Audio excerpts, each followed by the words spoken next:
복된 주일 예배로 나오신 여러분들을 주님의 이름으로 환영합니다. 오늘도 우리에게 주실 하나님의 은혜를 우리가 사모하면서 다 같이 일어나셔서 임재 찬양으로 하나님 앞으로 나아가도록 하겠습니다.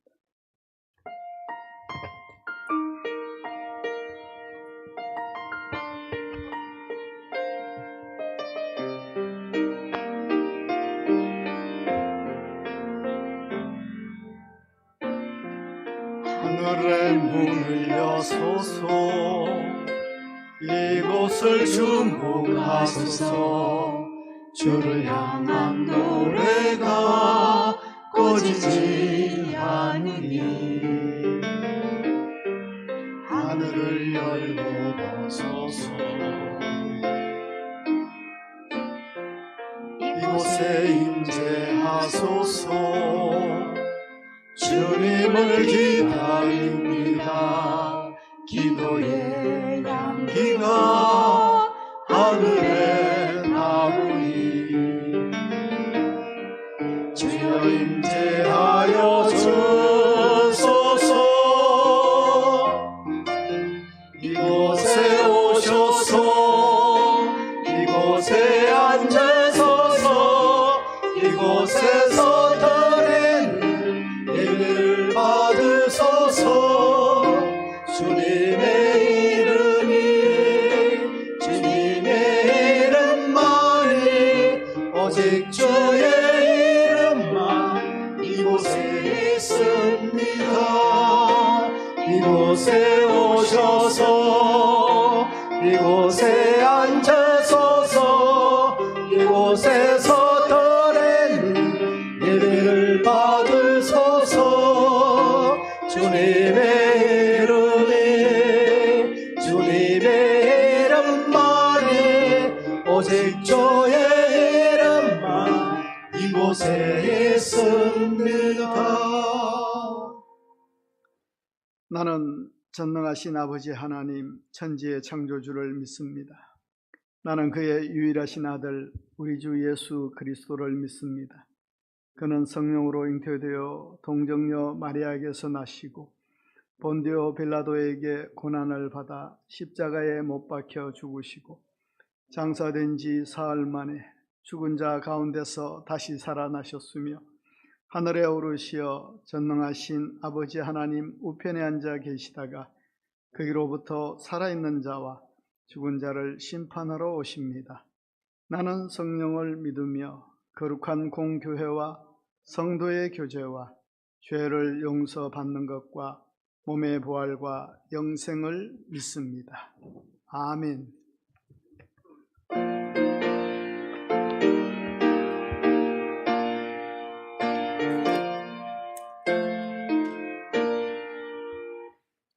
주를 아는 이들 찬송하고 찬송하세. 마음과 뜻과 힘 다하여 경배드리세. 주를 알지 못한 이들 주같이 인도하사 그의 피로 구속하니 찬송 버릇세. 약한 사람 도움 받아 시험 중에 참게 되니 모든 죄를 이기는 믿음뿐이라. 진리 대신 우리 주는 영원토록 변함없네. 성도들아 주를 믿어 길에 섬기세.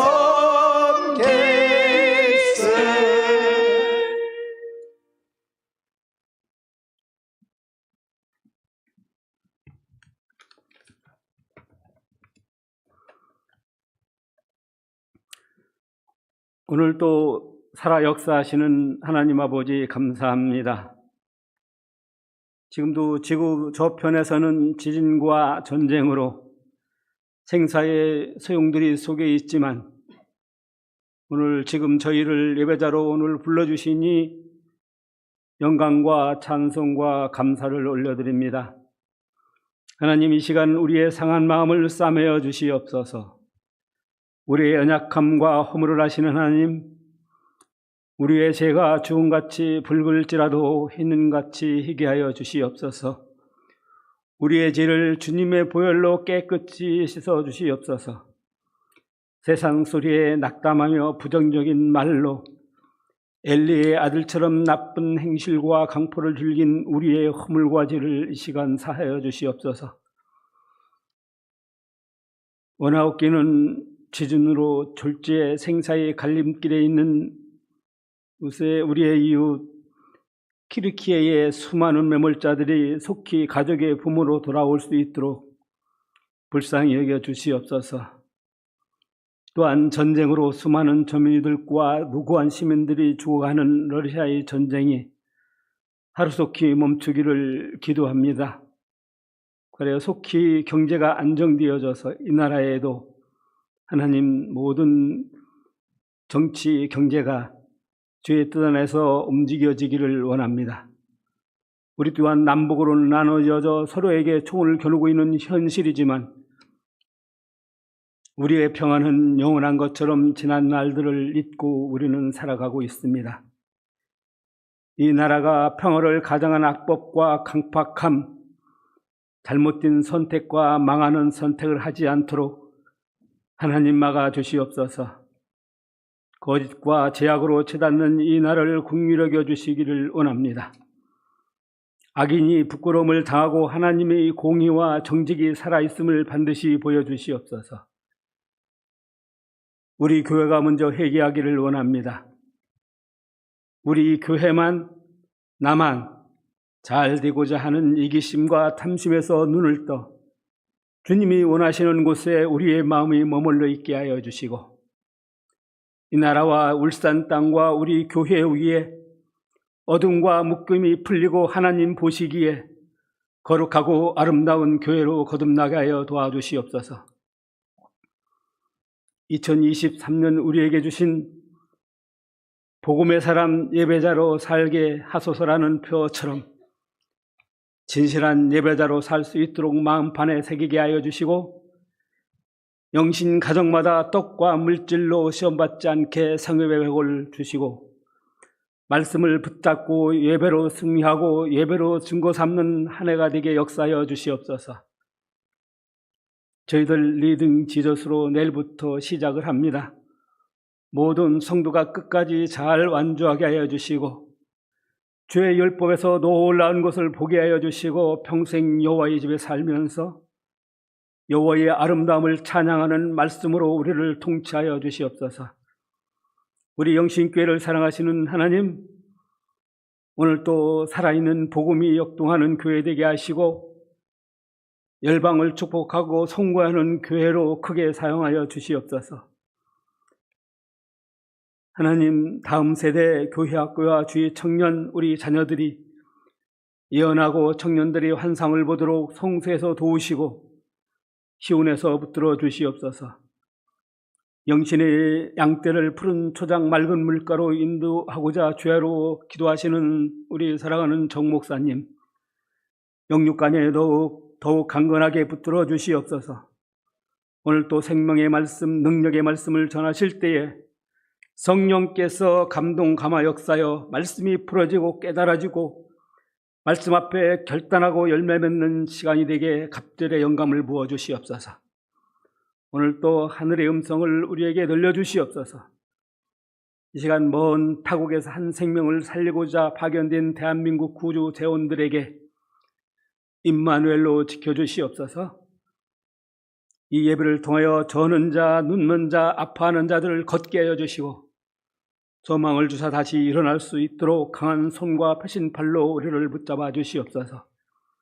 모든 것 감사하며 우리의 반석, 우리의 요새 되시는 예수 그리스도의 이름으로 감사하며 기도드리옵나이다.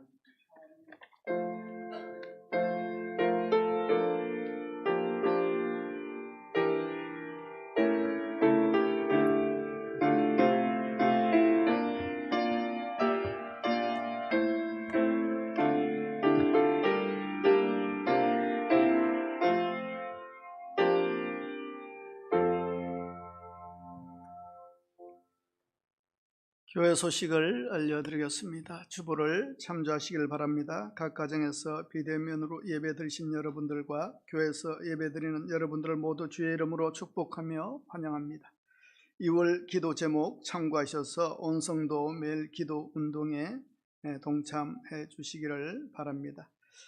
다음 주일은 우리 교회 창립 41주년이 되는 창립기념주일입니다. 지금까지 함께하신 하나님의 은혜를 기억하고 감사함으로 준비하는 한 주간이 되시기를 바랍니다. 2023년 상반기 코이노니아 모임이 시작되었습니다. 모이기에 힘쓰며 말씀 가운데 은혜를 나누고 서로를 세워 함께 성장할 수 있는 코이노니아가 되기를 바랍니다. 오늘부터 공동체 성경 읽기 리딩 지저스가 시작됩니다.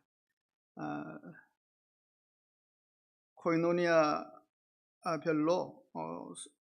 순장, 부순장 중심으로 서로 독려하며 말씀 가운데 함께 인도하심을 받는 귀한 기회가 될 수 있기를 바랍니다.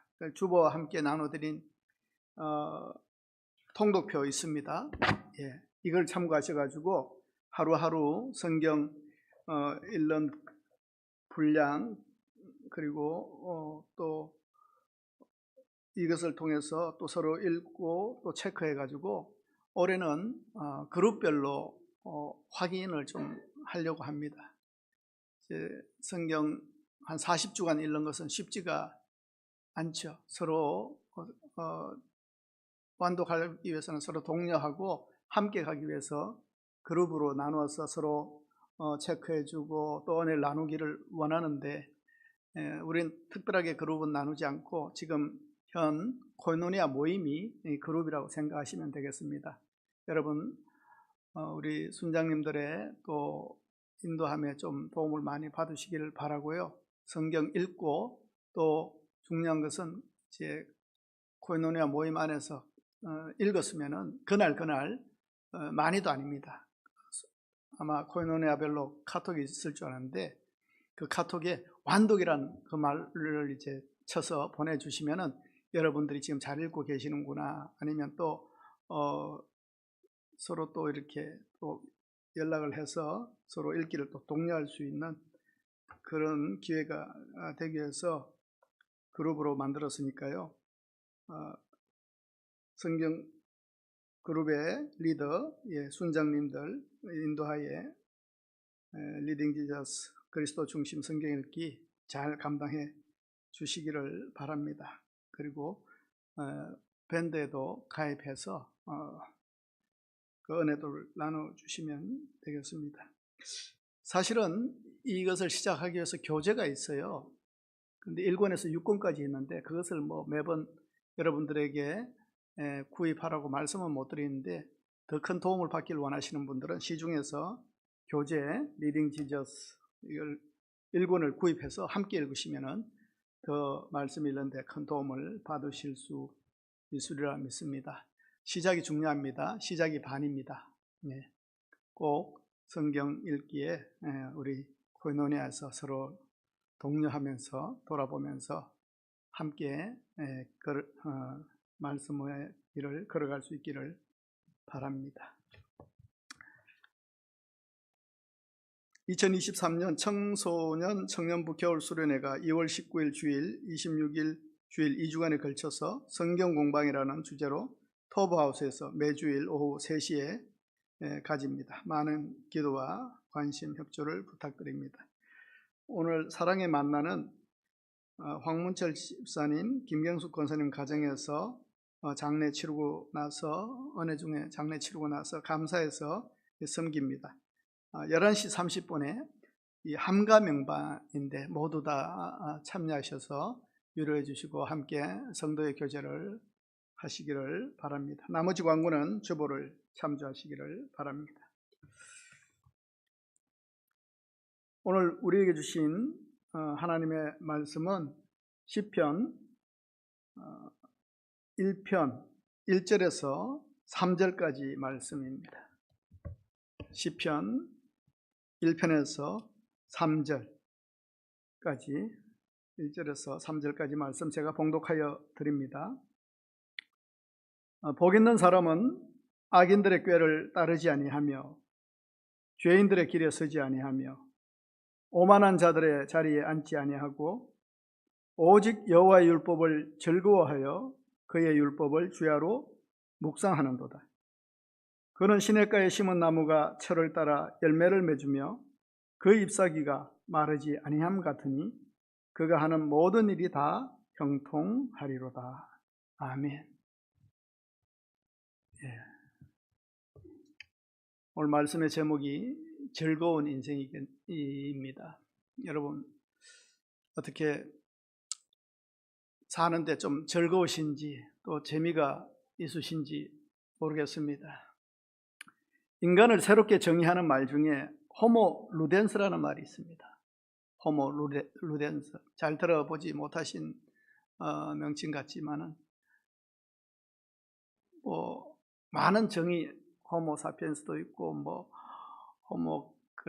많습니다. 아무튼 그런데 이 호모 루덴스라는 말은 놀이하는 인간이라는 뜻입니다. 놀이하는 인간.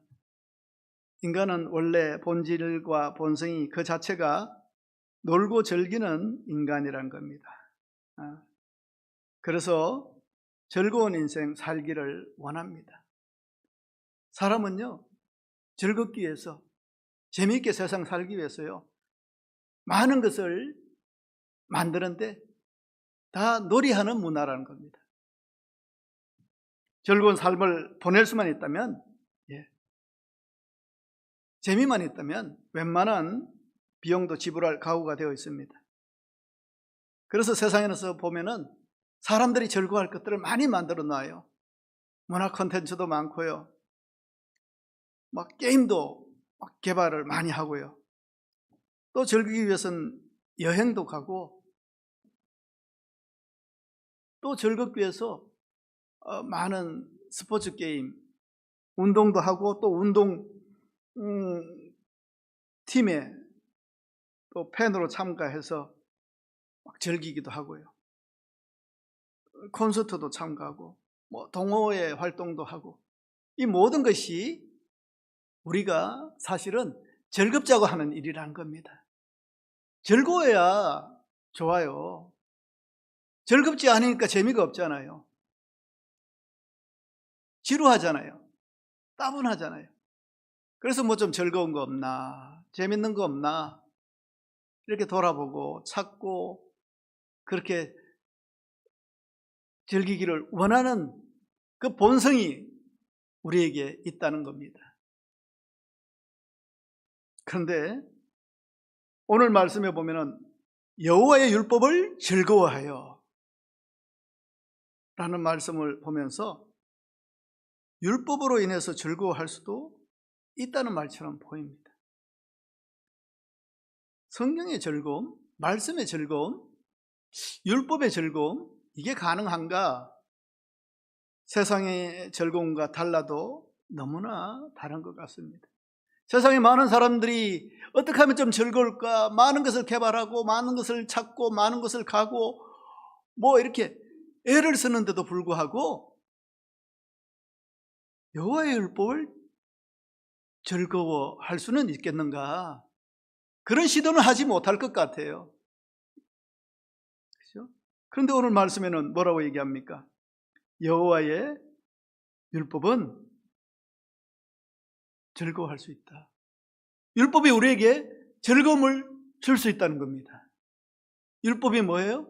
율법을 보면은 하라는 말도 많고 하지 말라는 말도 많고 그 자체가 뭡니까? 좀 구속입니다. 구속은 즐거운 게 아니죠.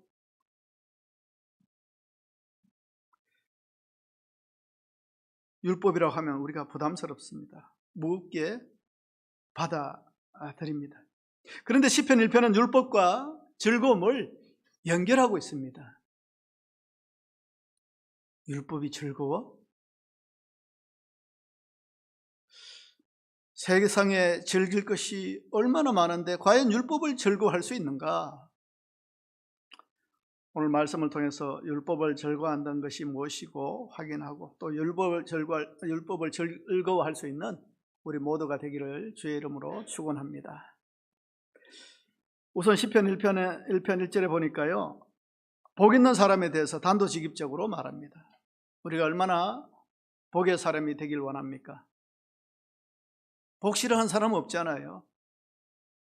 시편 1편은요, 이 시편 150편의 전 내용을 아우르는 서론과 같은 본문입니다. 이 전제를 탁 해놓고 어떤 인생들, 고생한 인생들, 또 그 가운데서 어떻게 하나님의 은혜로 나아갔는지, 또 하나님의 기쁨 가운데 나아갔는지, 어떻게 하는 것이 하나님 은혜 가운데 나아가는 삶인지 막 시편을 읽으면서 복 있는 사람이 과연 어떤 사람인가를 이야기하고 있는 겁니다. 오늘 먼저 성경은 1절에서 복받을 사람들의 세 가지 모습을 말해주고 있습니다.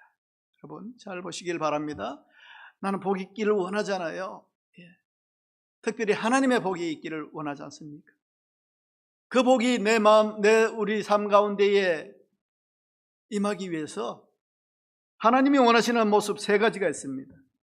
하나님이 원하시는 복 있는 사람, 복의 사람은 첫째는 악인의 꾀를 따르지 않는 모습입니다. 여기에 대해서도 많이 설명할 수 있어요. 그러나 간단하게 말씀드리겠습니다. 악인의 꾀를 따르지 않는 모습이 우리에게 있어야 되는 겁니다. 둘째는 죄인들의 길에 서지 않는 모습입니다. 셋째는 오만한 자의 자리에 앉지 않는 모습입니다. 여러분 돌아보시길 바랍니다. 이런 삶이 나의 삶에 있으면 안 되겠다는 겁니다. 하나님의 복을 받을 준비가 되어 있지 않다고 할 수 있습니다. 복 있는 사람은 세상 복 얘기하는 거 아닙니다. 여러분 세상의 복은 뭘 얘기하는지 여러분 나름대로 정의가 있을 겁니다. 그러나 하나님의 복에 대해서 얘기합니다. 하나님의 복을 받기를 원하시면 우리의 하나님이 복 주시기에 부담이 없으시는 모습으로 준비되어 있어야 되는데 그 세 가지 모습이 악인의 꾀를 따르지 않는 모습, 죄인들의 길에 서지 않는 모습, 오만한 자의 자리에 앉지 않는 모습, 이게 있으면 하나님은 복 주시기를 원하신다는 겁니다. 아, 그래, 나는 이 세 가지에 해당이 안 돼 하면은 축하드립니다. 잘 사시는 겁니다. 복 있는 인생, 형통한 인생이 되려면 적어도 이 세 가지 모습은 있어야 하는 겁니다. 그런데 우리가 또 잘 알아야 할 것은 복을 가진 사람이 아니란 겁니다. 이걸 가진 사람이 아니라 영어로 보면 have 동사가 아니라 be 동사입니다. 무슨 말인가 하면 복은 소유가 아니라 존재라는 겁니다. 우리의 인생을 살아가면서 복 있는 인생이 되기도 하고 잘못하면 복 없는 인생, 형통치 못한 인생이 될 수 있습니다. 그런데 무엇을 성취하고 가지는 것이 복이라면 우리는 끊임없이 비교하고 욕망으로 가득 찬 인생을 살 수밖에 없을 겁니다. 무엇이 복이다 이러면은 그걸 가지는 것이라면은 그러나 성경은 한마디로 복 있는 인생은 하나님이 원하시는 존재로 살아가는 것이라고 말합니다. 이런 모습으로 살아가는 겁니다. 이런 모습이 있으면 회개하고 돌아서야 되고요. 하나님의 복을 원한다면, 하나님의 형통하심을 그렇게 사모하신다면 적어도 이 전제는 나에게 있어서는 곤란하겠다는 겁니다. 그런데 1절이 좀 뭐라 그럴까요? 좀 방어적이고 소극적인 복이라고 한다면 더 적극적이고 능동적인 하나님의 복을 당기는 그런 모습이 있는데 하나님의 복을 더 갈망해요. 우리가 하나님의 형통함을 우리 삶 가운데에 자리매김해야 되겠어요. 나는 하나님의 은혜 없이는 살 수가 없겠어요. 그렇다면 하나님의 복의 형통에 적극적이고 또 열정 있는 마음이 있어야 되는데 그것을 2절에서 얘기하고 있는 겁니다. 1절은 기본이고요. 더 하나님의 복을 땡기는 모습, 하나님의 복을 땡기는 모습, 그것이 2절에 나와 있습니다. 2절을 우리 함께 읽겠습니다. 여러분 보시죠. 시작. 오직 여호와의 율법을 즐거워하여 그의 율법을 주야로 묵상하는도다. 여러분, 이 모습이 하나님의 복을 내 삶 가운데에, 하나님의 형통을 내 삶 가운데에 당기는 모습입니다. 악인들의 꾀를 따르지 않는 모습, 죄인들의 길에 서지 않는 모습, 오만한 자의 자리에 앉지 않는 모습이 준비되었다면 우리는 즐기는 모습으로 서 있어야 된다는 겁니다. 여러분, 여호와의 율법을 즐거워한다는 것 뭘 말할까요?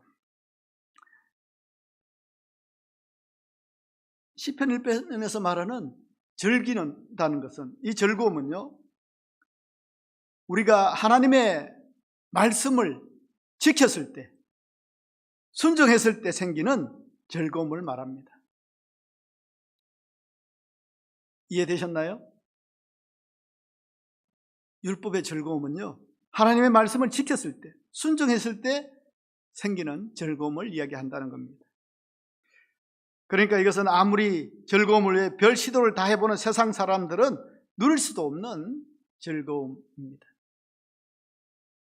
얼마나 즐겁기 위해서 놀이문화를 얼마나 개발하고, 모든 것을 놀이화하고 게임화하고 자극 주고 그렇게 살아가는 인생인데도 불구하고 이 즐거움은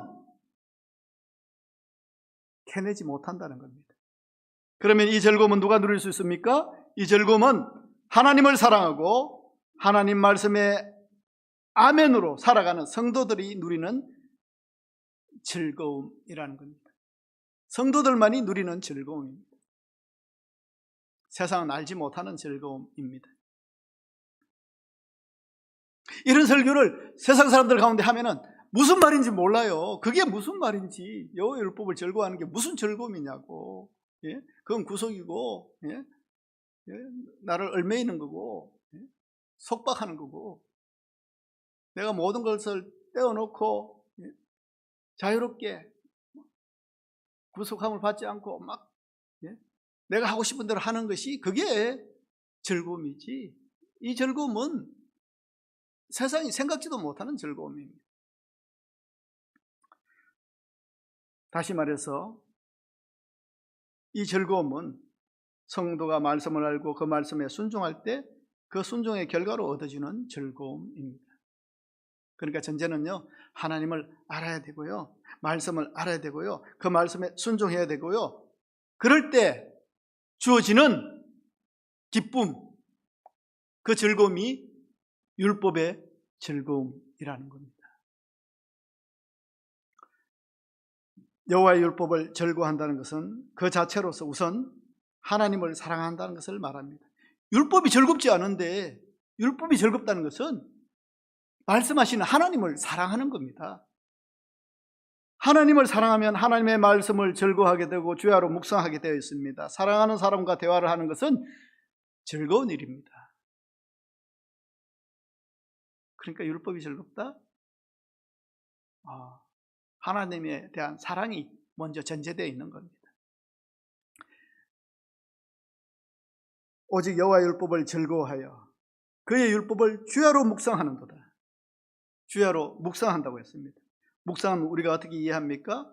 그냥 곰곰이 좀 생각해 보는 게 묵상이라고 생각하지 않습니까? 그러나 오늘 이 성경에서 말하는 묵상은요, 말씀을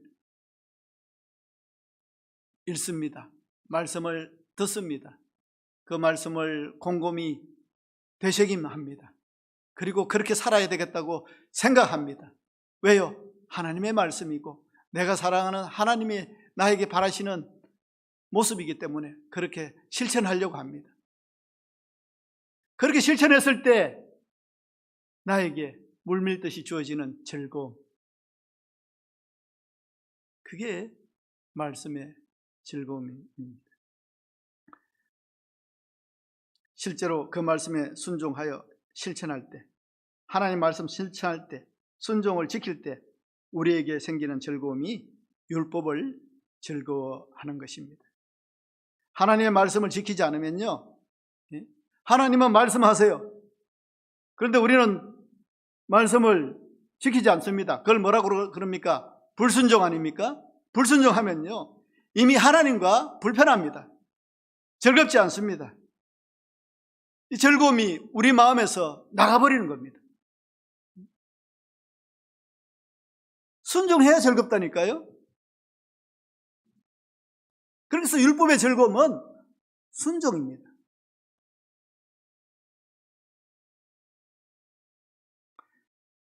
우리가 힘들어지는 삶을 가만히 살펴보면요 불순종으로 인한 결과일 때가 많습니다.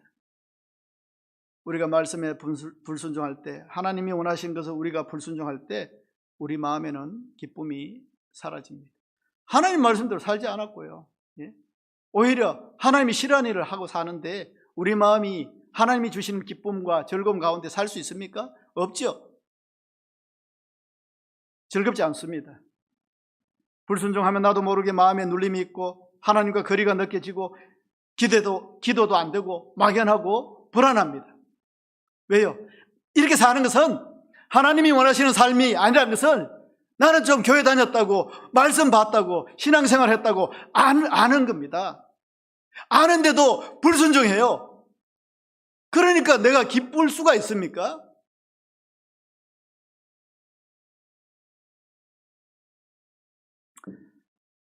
우리는 놀이하는 인간이라고 앞에 얘기했죠.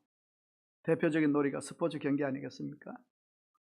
스포츠 경기에서도 즐거워하기 위해서는 규칙을 지켜야 됩니다. 선을 지키고 반칙하지 않을 때 그 놀이는 재미있을 수 있습니다. 즐거울 수 있습니다. 경기에서 룰을 지키지 않으면 게임이 되지 않습니다. 스포츠에서는 이길 수도 있고 질 수도 있습니다. 저도 수긍하고 즐거울 수 있습니다. 저도 수긍하고 즐거울 수 있을 때 어떤 말을 씁니까? 그때 젖잘사 이렇게 얘기합니다. 젖잘사다 무슨 뜻입니까? 우리 젊은 친구들은 잘 알 텐데 졌어도 잘 싸웠다. 졌지만은 정말 원 없이 최선을 다했다. 잘 싸웠다. 패배에서도 그래도 기쁨이 있어요. 왜? 룰을 잘 지키고 최선을 다해서 열심히 싸웠기 때문에 젖잘사가 되는 겁니다. 졌어도 잘 싸웠다는 겁니다. 그런데 승리에만 연연해서 반칙을 하면서 이겨도 즐겁지가 않습니다. 온전한 인정을 받지 못하기 때문에 그렇습니다. 그런 경우들을 스포츠 경기에서 많이 보잖아요. 우리가 그 사람 반칙해서 이긴 사람을 환호하고 그걸 보면서 우리가 기쁘고 그렇습니까? 아니죠. 저 사람은 이겼는데 이긴 그 사람도 속상하고 마음껏 승리를 포효할 수 없고요. 그걸 보는 우리도 즐겁지가 않아요. 또 반대로 반칙을 당해서 졌으면 인정하지 못해요. 더 속상하고 분노합니다. 즐겁자고 한 게임에서 오히려 그 놀이가 분노하는 게임이 되는 겁니다. 그래서 스포츠 경기에서는 레드카드도 있고 징계도 있고 그러지 않습니까? 그렇게 해서는 즐거움이 없다는 겁니다. 그러기 위해서 레드카드 내는 거고 징계하는 겁니다. 놀이가 스포츠가 즐겁자고 한 건데 즐겁기 위해서는 반칙하면 안 되죠. 게임이 되기 위해서는 규칙 잘 지켜야 됩니다. 룰 안에서 경기하고 게임할 때 그것은 즐거움이 되는 겁니다. 부부도 마찬가지입니다. 결혼을 하면은 구속이 많아진다고 하지 않습니까? 총각 시절에 처녀 시절에 내 마음대로 살던 삶이 스톱 되지 않습니까? 결혼하면 보이지 않는 룰과 규칙이 생깁니다. 선이 생깁니다. 그래서 결혼하고 나면 마음대로 할 수 없습니다. 결혼하고도 마음대로 들어오지 않고 마음대로 나가고 이게 무슨 결혼 생활이라고 할 수 있겠습니까? 어떤 사람은 그래서 참 혼자 살 때 총각일 때가 좋았다, 처녀일 때가 좋았다, 구속도 안 받고 그렇게 이야기하기도 하지 않습니까? 그래서 결혼은 인생의 무덤이다라는 말까지 합니다. 도무지 결혼한 사람들이 좋아 보이지가 않고 구속만 당하는 것 같고, 그래서 미혼자들이 많고, 물론 결혼하지 않는 이유에는 그것만 아니라 경제적인 어떤 많은 것을 포기해야 되는 시대에 살기 때문에 결혼하지 않는 것도 있지만은, 그러나 결혼하는 자체가 구속이고 무덤이고 이런 모습 때문에 비혼자가 생기는지 모릅니다.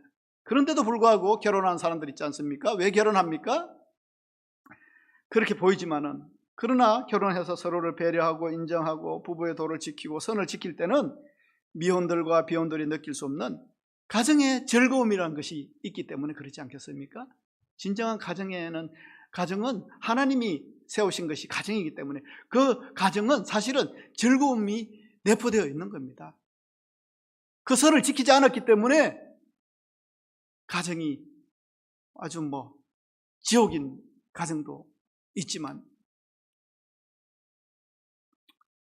말씀으로 돌아가서 율법을 절거한다는 것은요, 하나님과의 관계가 먼저 전제되어 있습니다. 율법을 절거한다는 것은 하나님의 말씀을 순종한다는 것이고, 순종을 통해서 하나님과의 관계가 깊어진다는 것을 말합니다. 우리가 오늘부터 리딩 지저스 성경 통독의 맥을 합니다. 먼저는 우리는 성경을 읽자고 지금 얘기하잖아요. 읽으면서도 읽으면서 즐거움이 있습니다. 성경에 이런 말씀이 있었는가, 위로의 말씀을 발견하고 사랑의 말씀에 감동하기도 하고 기쁘기도 합니다.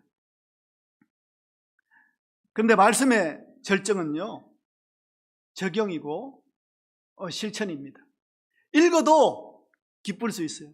그러나 더 즐거움의 절정이 있는데, 그것은 바로 최상의 클라이막스는 하나님 말씀대로 살아갈 때입니다.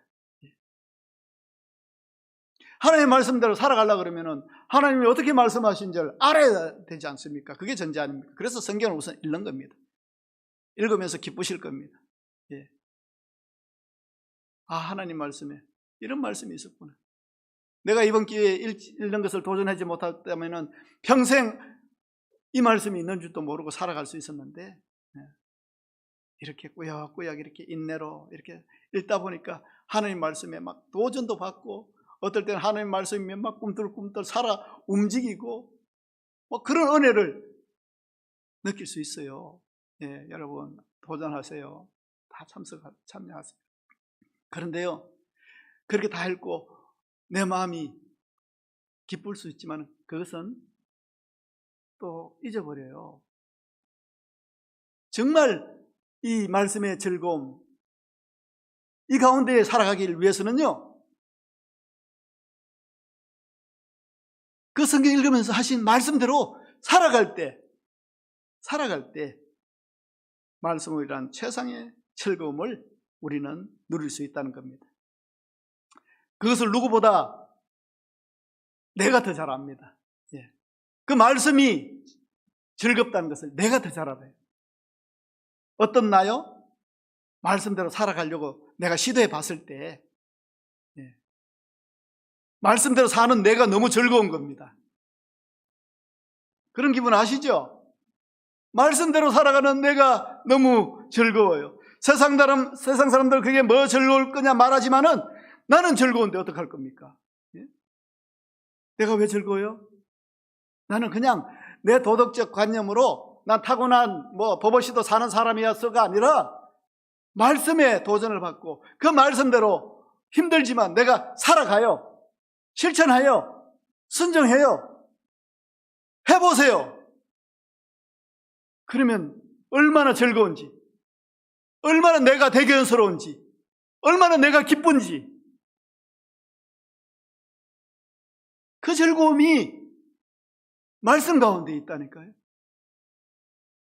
이 기쁨은요, 세상이 주는 즐거움과 비교할 수도 없습니다. 우리가 그걸 못 느껴봐서 그렇지.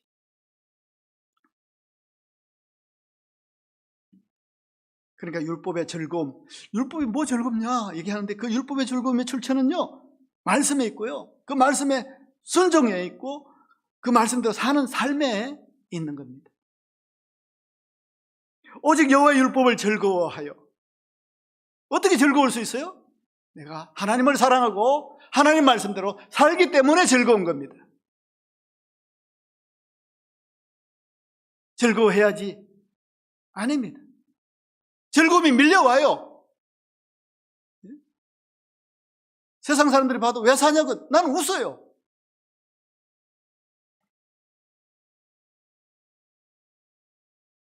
율법의 즐거움.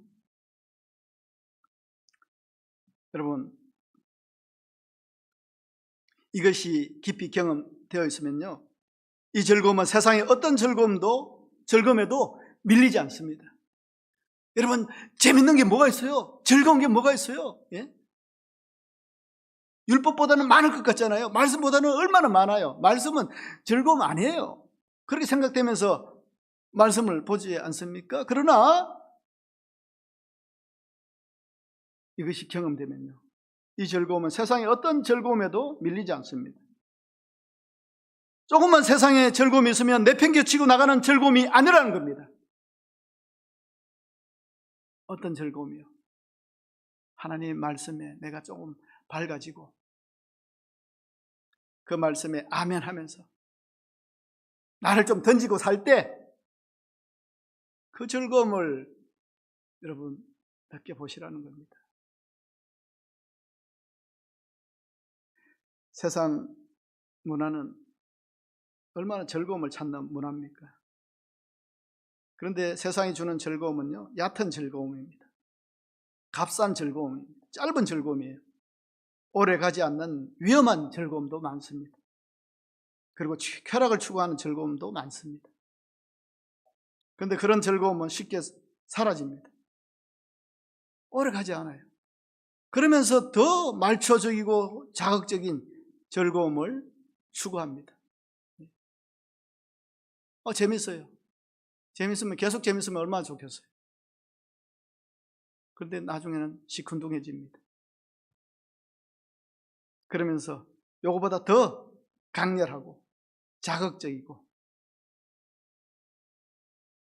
좀 더 짜릿한 거, 그것을 도전하는 인간이 우리들이라는 겁니다. 호모 루덴스입니다. 그러나 오늘 말씀에 여호와의 율법을 즐거워하는 즐거움은 이런 즐거움이 아닙니다. 세상에 알지 못하는 즐거움이고, 그 즐거움에 표현한 성경 구절을 찾아보니까요, 시편 84편 10절을 보면은 그 즐거움을 조금 이렇게 느끼지 않겠나 싶습니다. 오늘 이 PPT가 좀 준비가 안 됐어요. 우리 시편 84편 10절 한번 찾아봅시다. 시편 84편 10절. 자, 우리 함께 읽을까요? 시작. 주의 궁정에서 한 날이 다른 곳에서의 첫날보다 나은즉 악인의 장막에 사는 것보다 내 하나님의 문지기로 있는 것이 좋사오니 하는 말씀입니다. 이 시편 기자는요, 악인의 장막, 어둠의 권세로 누리는 첫날의 쾌락보다 하루라도 주의 궁정에서 하나님을 위해서 수고하는 문지기의 삶을 악인의 첫날보다 더 좋다, 이렇게 얘기했습니다. 문지기의 삶이 더 즐겁다는 겁니다. 누가 그렇게 하겠어요? 하나님을 알고 하나님을 사랑하고 하나님이 주시는 말씀 가운데 살아가는 인생이 아는 그 즐거움 아니겠습니까? 죄송해요. 또 하나만 더 찾을게요. 히브리서 11장. 히브리서 11장 24절에서 25절에 이런 말씀이 있어요. 히브리서 11장 24절에서 25절. 믿음으로 모세는 장성하여 바로의 아들이라 칭함 받기를 거절하고 도리어 하나님의 백성과 함께 고난받기를 잠시 죄악의 낙을 누리는 것보다 더 좋아하고. 찾으셨어요, 여러분? 하나님의 백성과 함께 고난받는 거, 이게 뭐가 좋아요? 고생이죠. 그런데 하나님의 백성과 함께 고난을 받는 것하고 비교시켜 놓은 게, 대비시켜 놓은 게 죄악을 누리면서 낙을 누리는 것, 이거 중에 뭐가 낫냐는 겁니다. 하나님의 백성과 함께 고난받는 거하고 죄악을 누리면서 낙을 누리는 거. 예? 여러분, 이 죄악을 누리는 낙, 그냥 죄는 아니죠 할 수 있지만은 우리는 세상의 죄가 죄처럼 보이지 않는 겁니다. 보세요. 믿음으로 모세는 장성하여 바로의 아들이라 칭함받기를 거절하고, 바로의 아들이 죄악을 누리는 삶이라는 겁니다. 여러분, 바로의 아들이 누구예요? 대제국 애굽의 왕자로 살아가는 삶입니다. 바로의 아들이라 칭함을 받기를 거절하고, 여러분, 대제국 이집트 왕자로 누릴 수 있는 세상의 즐거움이 얼마나 많겠습니까? 뭐든지 누리고 뭐든지 할 수 있을 것 같지 않습니까? 그런데 이게 알고 보니까 그 즐거움의 대부분은 죄악의 낙이라는 겁니다. 바로의 아들의 칭함을 받기를 거절하고 도리어 하나님의 백성과 함께 고난받기를 잠시 죄악의 낙을 누리는 것보다 더 좋아하고,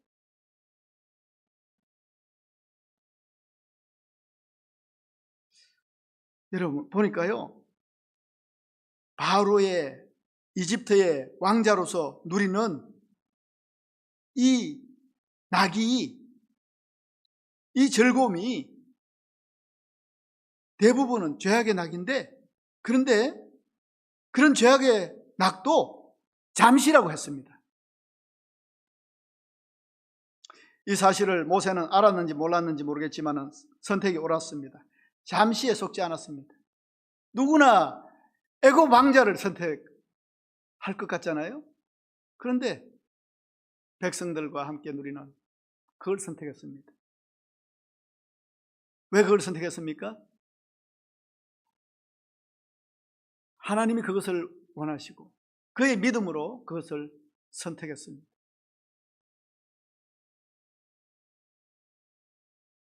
고생이 훤히 보였습니다. 그럼에도 불구하고 죄악의 낙을 선택하지 않았습니다. 이게 어떻게 가능해요, 여러분? 우리가 말씀에 순종한다는 것은 쉬운 일 아닙니다. 즐거움은요, 세상이 막 찾는 쾌락은요, 뭐 그렇게 노력하지 않아도 돼요. 막 세상은 뭐라고 합니까? 즐거움을 위해서는 마음대로 해. 네 마음 가는 대로 해. 그렇게 요구합니다. 구속이 없어요. 구속받으면 그건 재미있는 게 아니니까, 즐거운 게 아니니까. 네가 마음에 원하는 대로 해. 그게 즐거움이야. 그게 자유야. 이렇게 유혹을 하지 않습니까? 그러나 율법이 주는 즐거움을 누리기 위해서는요, 의지적으로 말씀에 순종해 보려는 노력이 필요합니다. 율법의 즐거움은 가만히 있어도 주어지는 즐거움은 아니라는 겁니다. 그래서 그 즐거움을 누리는 사람이 많지가 않습니다. 그러나 신앙생활이 즐거우려면 순종을 포기하고는 가능하지 않습니다. 그리고 뭐 결론은 났잖아요. 말씀 가운데 즐거우려고 한다? 그러면 순종해야 되는 겁니다. 그거 포기하고, 순종은 율법의 기초이기 때문에 그렇습니다. 순종을 포기하면 믿음 생활이 재미가 없습니다. 지루합니다. 믿음 생활이 재미가 없다, 지루하다, 따분하다. 말씀에 순종하고 살지 않기 때문에 그렇습니다. 순종하면요, 얼마나 그래 내려놓아야 될 것도 많고, 잃는 것도 많은 것 같고, 부담도 되고, 그런데 그렇게 살아요. 왜? 하나님이 그걸 원하시는 것 같고. 그래서 그렇게 그냥 벌벌 떨면서 그렇게 한번 살아보려고 노력하는데, 그렇게 사니까 주어지는 즐거움이 있더라는 거예요. 그 기쁨을 모르십니까? 그 즐거움을 누려보셨습니까? 순종해야만 누리는 즐거움이기 때문에 우리가 잘 느껴보지 못했다면 이 말씀이 무슨 뜻인지 잘 모릅니다.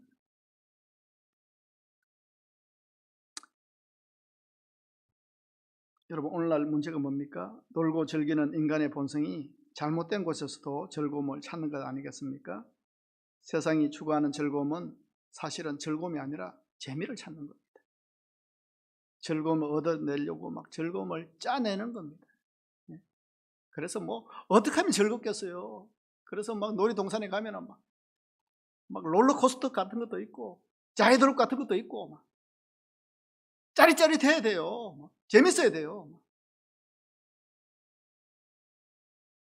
귀신 무슨 그런 터널 같은 데서 가서 막 놀리킴도 막 당하고요. 그래야 재밌어요. 나와서는 재밌다. 재밌다. 근데 그 즐거움이 얼마나 오래 가느냐는 겁니다. 이거 시시해. 어느 나라 가면은 굽이굽이 치는 막 롤러코스터가 있다는데 그거 한번 타야 되겠다는 생각이 막 가시는 거예요. 더 자극적이어야 돼요.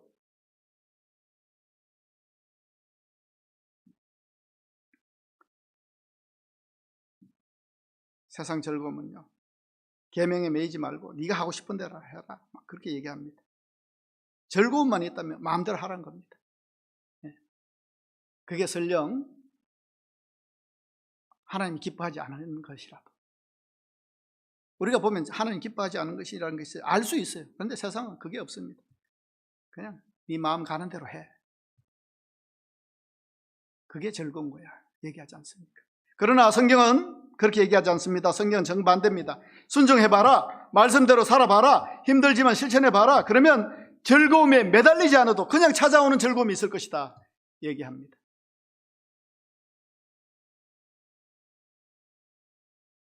순종하는 게 얼마나 힘들어요.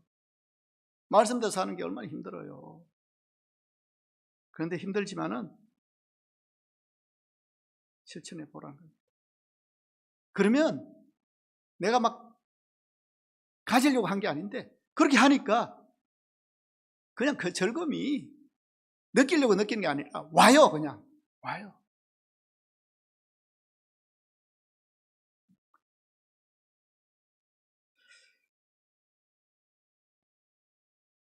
여러분, 즐거운 삶을 살아가신지 모르겠습니다. 재밌는 삶을 살아가신지 모르겠습니다. 그러나 세상 재미가 없다 하더라도 세상이 주는 즐거움이 아니라 세상이 알 수 없는 즐거움이 이 말씀 속에 있습니다. 이 말씀의 순종 속에 있습니다. 우리는 하나님으로 인하여 즐거워할 수 있는 존재입니다. 그 즐거움을 율법 속에, 말씀 속에, 순종 속에 숨겨 두셨습니다. 말씀과 즐거움이 따로 분리되어 있지 않습니다. 말씀은 즐거운 것입니다. 그러나 말씀 자체에 머무는 것이 아니라 그 말씀대로 그것을 하나님의 말씀이라고 생각하면서 순종할 때, 실천해 볼 때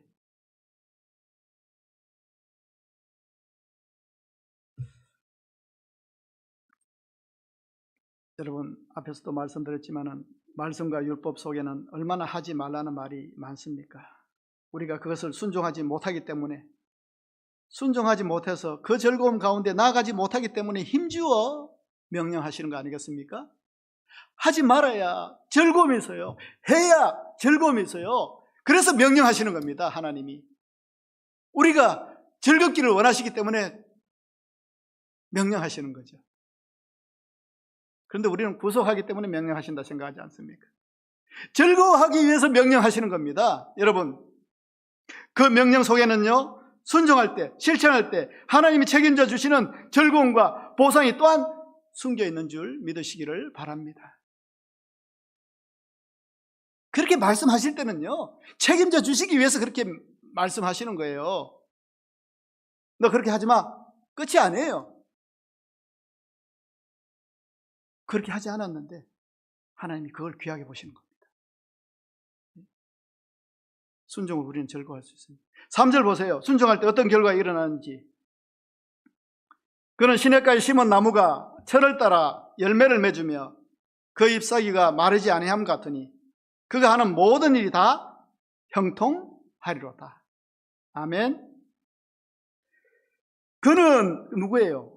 2절에 그는 오직 여호와의 율법을 즐거워하여 그의 율법을 주야로 묵상하는 사람, 2절에서 말하는 그 사람입니다. 네? 율법을 즐거워하고 실천하고 순종하고 말씀대로 살아보고 그 말씀을 주야로 묵상하는 사람, 그 사람은요 시냇가에 심은 나무처럼 형통하다고 했습니다. 시냇가에 심은 나무는요 계속해서 수분을 공급받고 계속해서 영양분을 공급받기 때문에 철을 따라 풍성한 열매를 맺습니다. 그 사람이 누구예요? 여호와의 율법을 즐거워해서 그의 율법을 주야로 묵상하는 사람, 실천하는 사람, 순종하는 사람, 그렇게 해보는 사람, 그 사람을 열매로 보상해 주시는 즐거움이 있습니다. 열매로 내 마음에 막 물을 듯이 부어주시는 즐거움도 있지만요 분명하게 눈에 보이는 열매로 보상해 주시는 즐거움이 있어요. 어디에? 말씀에, 순종에. 그리고 또 뜨거운 떼약볕 아래도 잎사귀가 마르지 않은 즐거움이 주신다고 했어요. 떼약볕에 노출되면 잎사귀 말라요. 타는 갈증으로 고통스러워요. 그리고 마침내는 죽을 수밖에 없어요. 그러나 광야 가운데서도 시냇가에 심은 나무는 열매를 맺고 떼약볕에도 오히려 잎이 청청해서 그 환경 가운데서도 형통한 삶으로 살아간다는 말씀입니다. 누가 그렇게 해주신다고요? 하나님께서 그렇게 해주신다는 겁니다. 어떤 사람을 그렇게 해주신다고요? 여호와의 율법을 즐거워하여 그의 율법을 주야로 묵상하는 사람을.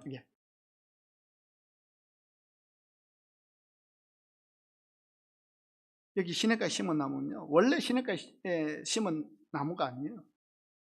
심은 나무입니다. 심겨진 나무입니다. 어디에 있었는지 모르겠어요.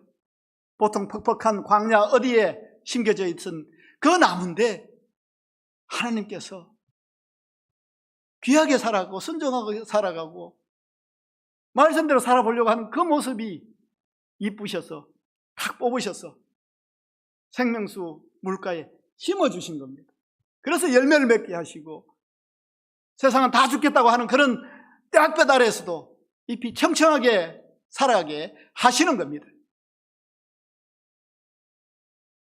이걸 누리면은 즐겁겠어요? 안 즐겁겠어요? 이 즐거움이 세상이 주는 즐거움과 비교나 될 수 있겠습니까?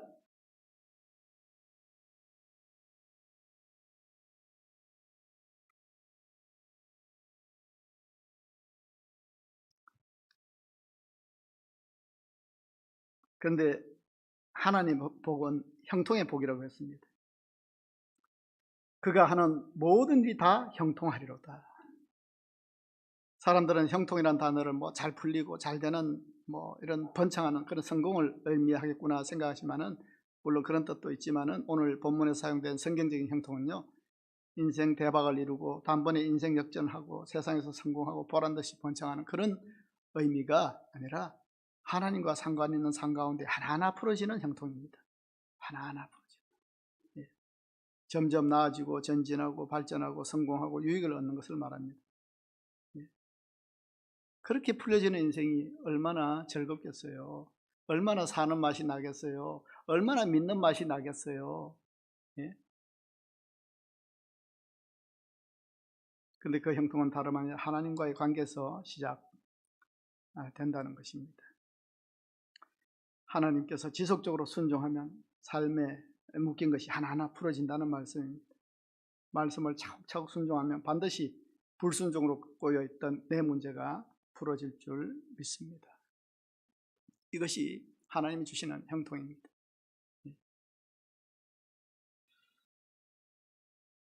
그런데 이런 시냇가에 심은 나무와 같은 사람과 다르게 또 하나의 사람이 있죠. 바람에 나는 겨와 같은 사람. 그 사람이 누굽니까? 앞에서 말한 악인들의 꾀를 따르고 죄인들의 길에 서고 오만한 자리에 앉는 사람.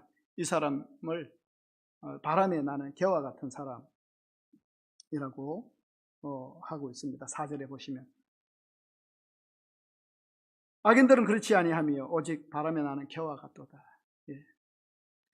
그런데 세상을 보면은 악인이 더 잘 사는 것 같습니다. 더 즐겁게 사는 것 같습니다. 막 개의치 않고 구애받지 않고 막 즐기는 것 같습니다. 하고 싶은 대로 하는 것 같습니다.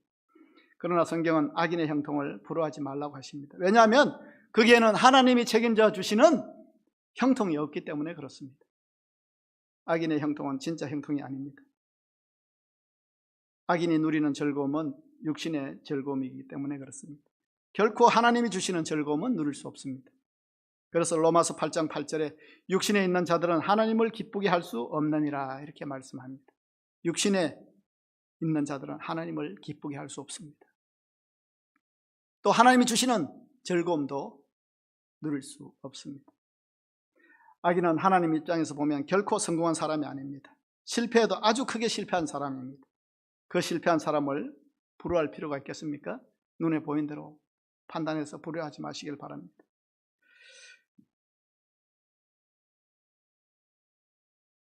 그럼에도 불구하고 세상의 악인들은 끊임없이 우리에게 자기네 길로 오라고 유혹하며 손짓합니다. 같이 재미를 보자고 말합니다. 저들이 유혹하는 길은 왠지 넓어 보이고 평탄해 보이고 재미있어 보이고 화려한 색깔과 막 현혹을 시킵니다. 그러나 여러분, 독버섯이 이쁘듯이 악인에게는 마치 꿀이 흐르는 것 같아서 보암직도 하고 먹음직도 해 보이기는 하지만은 그것은 하나님이 책임져 주시는 형통과는 복과는 상관없는 그런 재미입니다.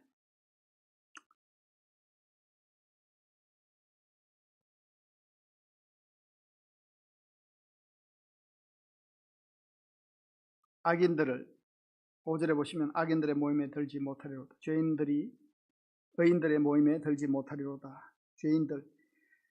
그래서 오늘 본문에 보면 악인의 꾀가 아닌 악인들의 꾀라는 복수를 쓰고 있지 않습니까? 1절에 보시면 악인들의 꾀를 따르지 아니하고, 이 복수를 쓴다는 것은 우리를 유혹하는 것이 한두 사람이 아니라는 것입니다. 감당할 수 없는 많은 무리들이 우리 가운데서 꾀고 그것이 즐거움인 것처럼 우리를 호도한다는 것입니다. 그러나 우리는 그 길을 갈 수 없습니다. 결론을 보라는 겁니다. 악인의 길은 결국 망하는 것으로 끝납니다. 망필입니다. 망필. 예. 여러분은 형통한 인생을 사십니까? 하나님께서 형통케 해 주심을 느끼십니까? 하나님이 내 인생을 막 간섭해 주는 것을 느낍니까? 그런 삶을 살으셔야 됩니다. 세상의 모든 것을 가졌어도 하나님이 함께하지 않는 인생은 형통한 인생이 아닙니다. 하나님 안에서 형통하지 않는 것이 진짜 비극입니다. 고생하고 불행한 일이 설상가상으로 일어나고 세상 사람 보기에는 불행해 보여도 요셉처럼 말입니다. 요셉이 그렇게 고생하고 애굽에 노예로 팔리고 옥에 들어가고, 그런데도 불구하고 성경 구절에는 하나님이 함께 하심으로 형통한 자가 되었더라 이렇게 나와 있어요. 하나님이 계신데도 누가 봐도 그것은 형통한 삶이 아닌데 하나님이 계심으로, 하나님이 함께 하심으로 형통한 자가 되었더라는 구절이 있습니다. 여러분, 하나님과 상관없는 인생이 형통한 인생인 줄 믿으시기를 바랍니다. 하나님은 우리 모두가 형통한 인생을 살기를 원하십니다. 우리는 그렇게 살 수 있습니다. 왜냐하면 예수 그리스도를 우리 안에 모셨기 때문에 그렇습니다. 예수 그리스도를 모신 여러분들은 이미 형통한 삶을 살아갈 수가 있습니다. 이제 그 주님과 함께 형통한 인생으로 살아가면 되는 겁니다. 오늘 말씀의 복과 형통은 하나님이 싫어하시는 것을 버리고 하나님이 기뻐하시는 것을 선택하고 순종하는 겁니다. 여기에 즐거운 인생이 있습니다. 여러분, 형통한 사람 되시기를 바랍니다. 마지막으로 정리해서 말씀드리면 형통의 복, 즐거움 뭡니까? 하나님의 말씀을 즐거워하고 하나님을 사랑하고 하나님 말씀을 순종하면서 살아갈 때에 우리에게 주시는 그 즐거움이 우리에게 예비되어 있다는 겁니다. 그 형통의 복을 알기 위해서 첫걸음이 하나님 말씀 읽는 거라고 했습니다. 앞에서도 말씀드렸듯이 이제 오늘부터 우리 교회가 성경 통독 대회 시작하는데 아마 40주가 될 것 같습니다. 말씀 읽는 거 가볍게 보지 마십시오. 무시하지 마십시오. 말씀을 읽고 순종으로 축적되는 이 즐거움은 세상의 자극적인 즐거움과 비교할 수가 없습니다. 진정한 이 즐거움에 우리 모두가 나아가기를 원하고 말씀을 읽고 묵상하며 그 말씀대로 살기를 또 도전하고 실천해서 하나님이 주시는 즐거움, 이거 한번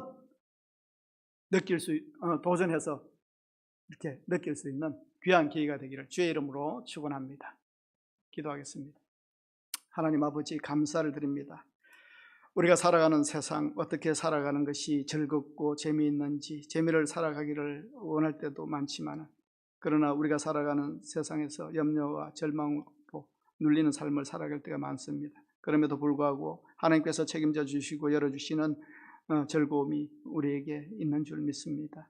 하나님 말씀 가운데 그것을 발견하게 하시고 그 말씀 가운데 순종하게 하셔서 하나님이 책임져 주시는 여호와의 율법을 즐거워하여 율법을 주야로 묵상하는 가운데에 우리에게 하나님께서 물밀듯이 부어주시는 그 은혜의 강물을 우리가 마음껏 누릴 수 있는 귀한 기회가 되게 주님 인도하여 주시옵소서.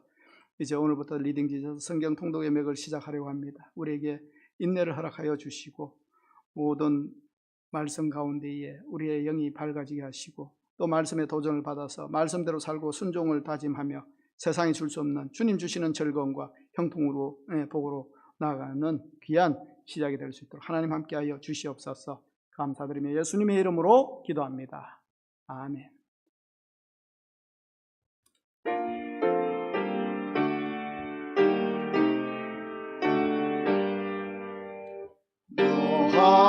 하나님께 이끌리며 일평생 주만 바라며 어려울 때 힘 주시고 언제나 지켜주시리.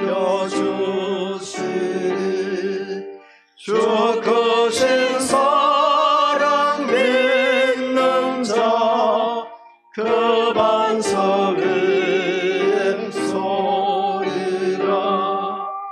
너 설레는 맘 가다듬고 희망 중 기다리면서 은혜로신 주의 뜻과 사랑에 만족하여라. 우리를 불러주신 주 마음에 소원하신다. 주 찬양하고 기도하며 매번 불임소가하라. 주 약속하신 모든 은혜 내게서 이루어지리라. 참되고 의지하는 자 주께서 기억하시리.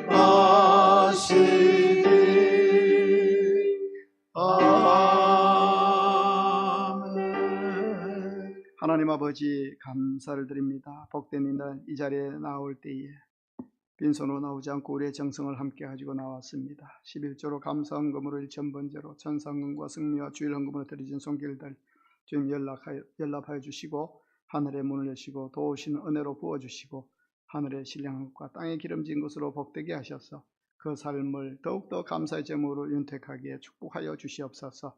감사드리며 예수님의 이름으로 기도합니다. 아멘. 예.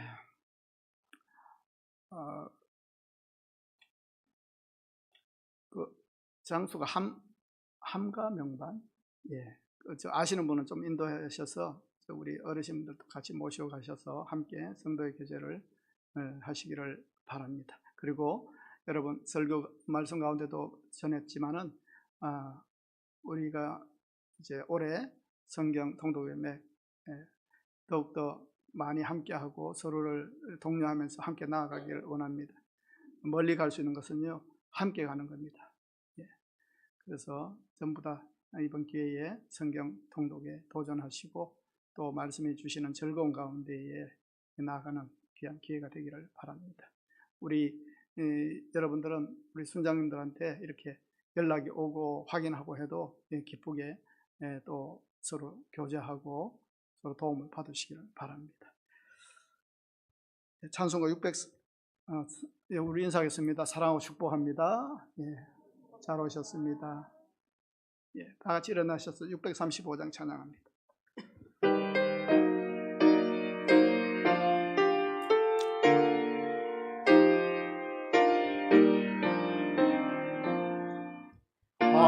하늘에 계신 아버지 이름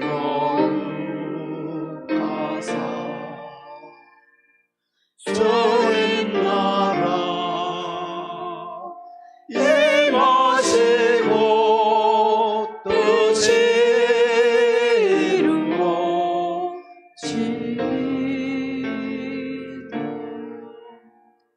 일용할 양식 주시고 우리들의 큰 죄 다 용서하시고 또 시험에 들게 하시고 악에서 구원하소서. 내게 주의 나라 주의 권세 주의 영광 영원히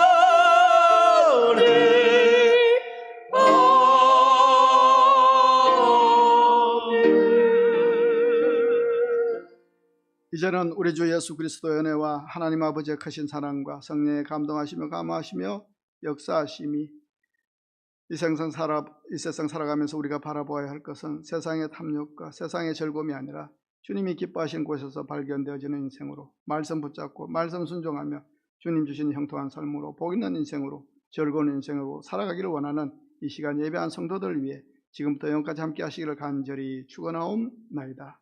아멘.